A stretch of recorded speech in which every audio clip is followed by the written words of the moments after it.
Ashwath Marimuthu டிரெக்ஷன்ல Leon James இசையமைப்புல Pradeep Ranganathan, Anupama Parameswaran, கயாடலோகர் மற்றும் பலரோட நடிப்புல கடந்த வாரம் வெளியான திரைப்படம் தாங்க டிராகன். இந்த படம் ரசிகர்களோட வரவேற்பை பெற்று வெற்றிகரமாக இந்நாள் வரைக்குமே ஓடிக்கொண்டிருக்கிறது.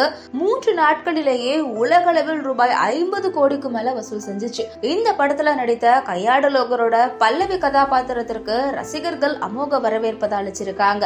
அவங்களோட இன்ஸ்டா ரீல்ஸ் மற்றும் புகைப்படங்களை சமூக வலைதள பக்கத்துல வைரல் ஆக்கிட்டு வந்துட்டு இருக்காங்க. இந்த நிலையில கயாடலோகர் தன்னோட இன்ஸ்டா பேஜ்ல கொஞ்சம் தமிழில் பேசி வெளியிட்ட வீடியோவில், எனக்கு எப்படி தொடங்குவது என தெரியவில்லை, எனக்கும் டிராகனுக்கும் பல்லவி கதாபாத்திரத்திற்கும் கிடைக்கும் வரவேற்பு அப்படின்றது மிகையான ஒன்று. திரையரங்கில் எனக்கு நீங்கள் அடிக்கக்கூடிய விசிலாகட்டும், இன்ஸ்டாவில் அழகான கமெண்ட்ஸ் எடிட் ஆகட்டும், இதையெல்லாம் பார்க்கும் பொழுது எனக்கு மிகவும் சந்தோஷமாக இருக்கிறது அப்படின்னு சொல்லியிருக்காங்க.